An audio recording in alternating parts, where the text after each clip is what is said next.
Praise the Lord. Greetings to you all in the name of our Lord and Savior Jesus Christ. Today's Bible verse, the letter to the Hebrews, chapter 7, verse 25. So he is able now and always to save those who come to God through him. ಇಬ್ರಿಯರಿಗೆ ಬರೆದ ಪತ್ರಿಕೆ 7ನೇ ಅಧ್ಯಾಯ 25ನೇ ವಚನ. ಆದ ಕಾರಣ ಆತನು ತನ್ನ ಮೂಲಕ ದೇವರ ಬಳಿಗೆ ಬರುವವರನ್ನು ಸಂಪೂರ್ಣವಾಗಿ ರಕ್ಷಿಸುವುದಕ್ಕೆ ಶಕ್ತನಾಗಿದ್ದಾನೆ. ಇವತ್ತು ಇಲ್ಲಿ ಯೇಸು ಸ್ವಾಮಿಯ ಬಗ್ಗೆ ನಾವು ನೋಡ್ತಾ ಇದ್ದೇವೆ. ಲೇವಿಯರು ಮಾಡ್ತಕ್ಕಂಥ ಉದ್ಯೋಗ ಅವರಿಗೆ ಮರಣವು ಅಡ್ಡಿ ಬರುವುದರಿಂದ ಅವರ ಉದ್ಯೋಗ ನಿಂತು ಹೋಗುತ್ತದೆ. ಆದರೆ ನಮ್ಮ ಯೇಸು ಸ್ವಾಮಿಗೆ ಮರಣ ಅಡ್ಡಿ ಬರಲಿಲ್ಲ. ಮರಣವನ್ನು ಗೆದ್ದಿರ್ತಕ್ಕಂಥ ಯೇಸು ಸ್ವಾಮಿ ನಮ್ಮ ದೇವರಾಗಿರುವುದರಿಂದ ಆತನ ಯಾಜಕತ್ವ ಸದಾ ಕಾಲ ಇರುವಂಥದ್ದಾಗಿದೆ. ಆದುದರಿಂದ ಆತನು ನಮ್ಮನ್ನು ರಕ್ಷಿಸುವಾತನು. ಆದ ಕಾರಣ ತನ್ನ ಮೂಲಕ ಯೇಸು ಸ್ವಾಮಿಯ ಮೂಲಕ ಯಾರು ದೇವರ ಬಳಿಗೆ ಬರುತ್ತಾರೋ ಅಂಥವರನ್ನು ರಕ್ಷಿಸುತ್ತಾನೆ. ಅಂಥವರನ್ನು ರಕ್ಷಿಸಲಿಕ್ಕೆ ನಮ್ಮ ಯೇಸು ಸ್ವಾಮಿ ಶಕ್ತರಾಗಿದ್ದಾರೆ ಎನ್ನುವ ವಾಕ್ಯ ಇವತ್ತು ನಮಗೆ ದೇವರು ತಿಳಿಸಿಕೊಡ್ತಾ ಇದ್ದಾರೆ ಪ್ರಿಯರೇ. ಹೌದು, ನಮ್ಮ ಯೇಸು ಸ್ವಾಮಿ ನಾನೇ ಮಾರ್ಗವಾಗಿದ್ದೇನೆ ಎಂಬುದಾಗಿ ಹೇಳಿದ್ದಾರೆ. ಯೇಸು ಸ್ವಾಮಿಯ ಮಾರ್ಗವನ್ನು ಹಿಡಿದುಕೊಂಡು ಯೇಸು ಸ್ವಾಮಿಯ ಹತ್ತಿರ ನಾವು ಬಂದು ಯೇಸು ಸ್ವಾಮಿಯ ಕ್ರೂಜೆಯ ಬಳಿಗೆ ಬರುವುದಾದರೆ ಯೇಸು ಸ್ವಾಮಿ ನಮ್ಮನ್ನು ಸಂಪೂರ್ಣವಾಗಿ ರಕ್ಷಿಸುವಾತನಾಗಿದ್ದಾನೆ. ಇಂದು ನೀನು ಯಾವ ಒಂದು ಸಮಸ್ಯೆಗೆ ಸಿಲುಕಿ ಹಾಕಿಕೊಂಡರೂ ಕೂಡ ಯೇಸು ಸ್ವಾಮಿಯ ಬಳಿ ನೀನು ಬರುವುದಾದರೆ ಯೇಸು ಸ್ವಾಮಿ ಖಂಡಿತವಾಗಿಯೂ ನಿನಗೆ ಆ ಎಲ್ಲ ಸಂಕಟಗಳಿಂದ ಬಿಡಿಸಿ ರಕ್ಷಿಸುತ್ತಾರೆ. ನನ್ನ ಪ್ರಿಯ ದೇವಜನರೇ, ಈ ವಾಕ್ಯವನ್ನು ಮತ್ತೆ ಮತ್ತೆ ತಿರುಗಿ ಓದಿ ನೋಡಿರಿ. ನಮ್ಮ ಯೇಸು ಸ್ವಾಮಿ ಸದಾ ಕಾಲಕ್ಕೂ ಜೀವಿಸುವಾತನಾಗಿದ್ದಾನೆ. ಆತನು ನಮ್ಮನ್ನು ಉದ್ಧರಿಸುತ್ತಾನೆ, ಆತನು ನಮ್ಮನ್ನು ಆಶೀರ್ವದಿಸುತ್ತಾನೆ ಎನ್ನುವ ವಾಕ್ಯವನ್ನು ನಾವು ವಿಶ್ವಾಸದಿಂದ ಮೇಲಿಂದ ಮೇಲೆ ಹೇಳುತ್ತಾ ಇರೋಣ. ಖಂಡಿತವಾಗಿಯೂ ದೇವರು ನಮ್ಮನ್ನು ಆಶೀರ್ವದಿಸುತ್ತಾರೆ. ನಮ್ಮ ರಕ್ಷಕನು ನನ್ನನ್ನು ಕಾಪಾಡುತ್ತಾನೆ. ಆದುದರಿಂದ ನಾನು ಯಾವಾಗಲೂ ಸುಖಕರವಾಗಿರುತ್ತೇನೆ, ನಾನು ಯಾವಾಗಲೂ ಕ್ಷೇಮವಾಗಿರುತ್ತೇನೆ, ನಾನು ಯಾವಾಗಲೂ ಆರೋಗ್ಯವಾಗಿರುತ್ತೇನೆ ಎನ್ನುವ ಮಾತನ್ನು ನೀವು ಪದೇ ಪದೇ ಹೇಳುತ್ತಾ ಇರ್ರಿ. ದೇವರು ಖಂಡಿತವಾಗಿಯೂ ನಿನ್ನನ್ನು ರಕ್ಷಿಸುತ್ತಾರೆ. ಸೈತಾನನು ಒಂದು ಕಡೆ ನಿಮ್ಮ ಹತ್ತಿರ ನಿಂತುಕೊಂಡು ನಿಮಗೆ ಅಧೈರ್ಯಪಡಿಸುತ್ತಾನೆ.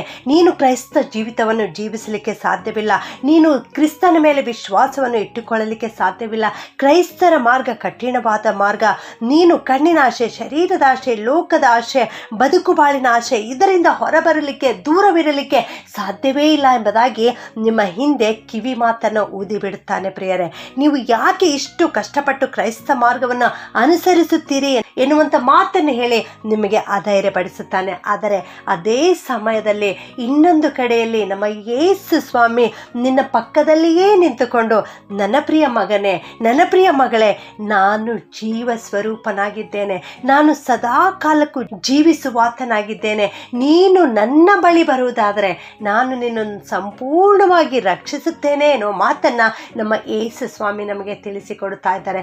ಆದುದರಿಂದ ನನ್ನ ಪ್ರಿಯ ದೇವಜನರೇ, ನೀವು ಯೇಸುವಿನ ಕಡೆಗೆ ನೋಡಿರಿ. ನಮ್ಮ ಯೇಸು ಸ್ವಾಮಿ ಸದಾ ಕಾಲಕ್ಕೂ ಜೀವಿಸುವಂಥ ದೇವರು.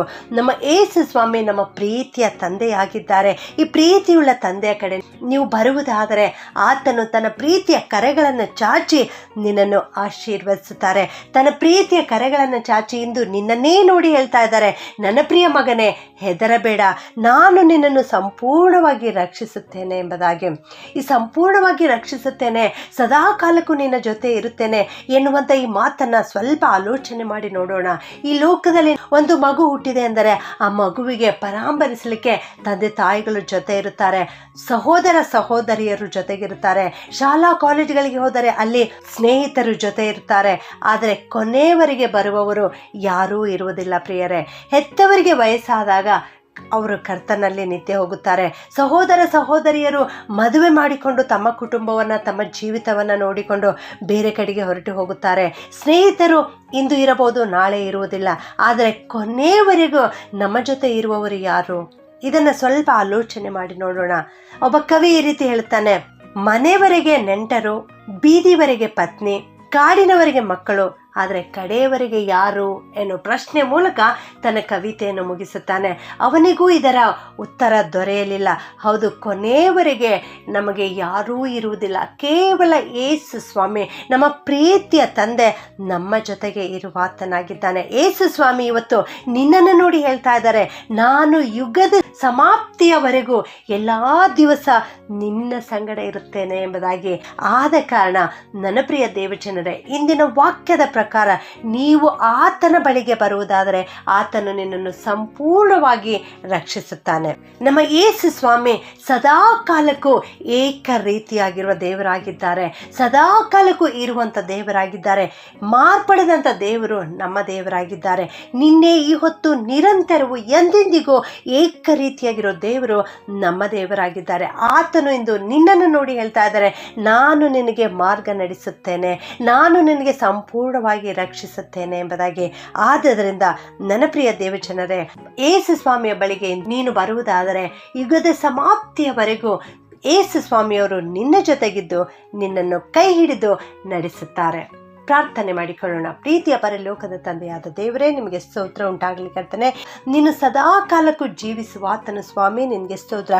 ನಿನ್ನ ಬಳಿಗೆ ಬರುವವರನ್ನು ನೀನು ರಕ್ಷಿಸಲಿಕ್ಕೆ ಶಕ್ತನಾಗಿದ್ದೇವ, ಅದಕ್ಕಾಗಿ ಸ್ತೋತ್ರ ಸ್ವಾಮಿ. ಎಂದು ಅನೇಕರು ಅನೇಕ ಸಮಸ್ಯೆಗಳಿಗೆ ಈಡಾಗಿದ್ದಾರೆ ಕರ್ತನೆ, ರೋಗಗಳಿಗೆ ತುತ್ತಾಗಿದ್ದಾರೆ ಸ್ವಾಮಿ, ಭವಿಷ್ಯತ್ತಿನ ಕುರಿತು ಚಿಂತಿಸ್ತಾ ಇದ್ದಾರೆ ಕರ್ತನೆ. ಜೊತೆಗೆ ಯಾರೂ ಇಲ್ಲ ಎಂಬುದಾಗಿ ಒಂಟಿಗರಾಗಿ ಅನೇಕ ಪ್ರಿಯ ದೇವಜನರಪ್ಪ ಬಳಲಿ ಹೋಗಿದ್ದಾರೆ ಸ್ವಾಮಿ, ನಿಶಕ್ತರಾಗಿದ್ದಾರೆ ದೇವ, ರೋಗದಲ್ಲಿದ್ದಾರೆ ಸ್ವಾಮಿ. ಇವರನ್ನು ಮುಟ್ಟು ಕರ್ತನೆ, ಇವರನ್ನು ಆಶೀರ್ವದಿಸು, ಇವರ ಜೊತೆಗೆ ನೀನಿರು ಸ್ವಾಮಿ, ಇವರನ್ನು ಸಂಪೂರ್ಣವಾಗಿ ಬಿಡುಗಡೆ ಕೊಡು ಇಂದಿನಿಂದ ದೇವ.